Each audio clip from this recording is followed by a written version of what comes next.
Police in Australia say a knife attack at a church in Sydney was a religiously motivated terrorist act. A bishop and several members of the congregation were stabbed and injured during a sermon. A 16-year-old boy has been arrested. Katie Watson reports from Sydney. This was the second horrific knife attack in as many days. The horror quickly turned to outrage, and crowds descended on the church. Paramedics and police, along with the attacker, who was also injured, were holed up for several hours, unable to leave. The crowd became increasingly angry and wanted the attacker to face justice. Today, forensic experts were combing over the crime scene, residents reflecting on last night's events. Sydney's Assyrian community is tight-knit. This attack in their church has rocked them.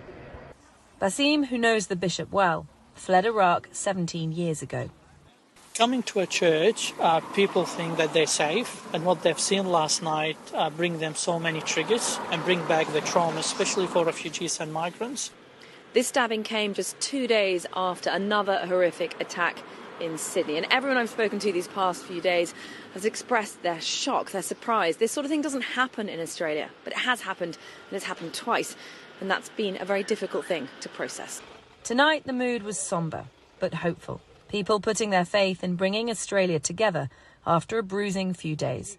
Katie Watson, BBC News in Sydney.